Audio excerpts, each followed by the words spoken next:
Abduxoliq G'ijduvoniy hazratlarini ziyoratgohlari jamoamiz bilan yo'l oldik, nasib bo'lsa. Bu yerda chashma, bu suvdan niyat qilib ichisharkan, ming dardga davo, shifobaxsh suv.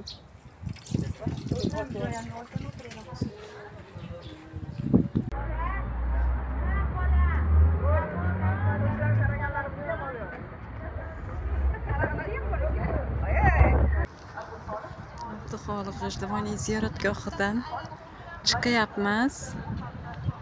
Juda xush manzara, ajoyib joylar. Jamoamiz mana chiqib ketishyapti. Navbatdagi ziyoratgohga qarab ikkinchi pirimizni ziyorat qilishga yo'l olyapmiz, nasib bo'lsa.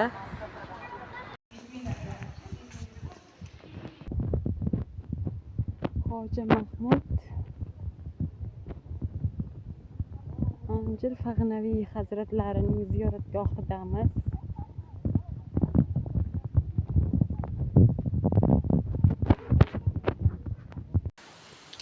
Barcha ziyoratgohlar o'ziga xos, xushmanzara, ko'rkam, lekin bu yerda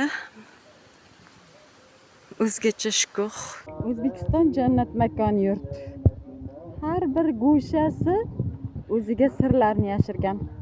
Xususan hozirgi biz ziyorat qilayotgan 7 pirdan biri bo'lgan Mirsaid Kulol hazratlarining ziyoratgohi ham o'ziga xos, betakror, tarixiy, sirli. Naqshbandiy hazratlarining onalarini ziyoratgohini ham ziyorat qildik.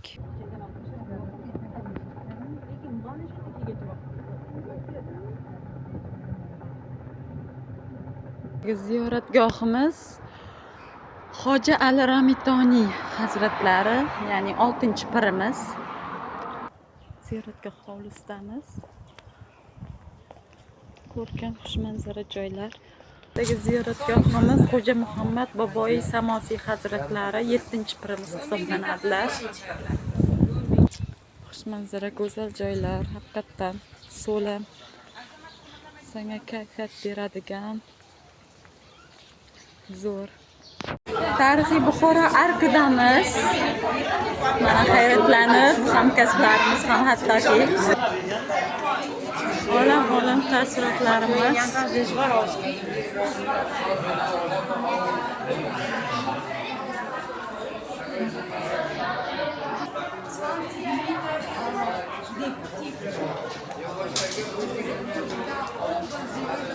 Insekten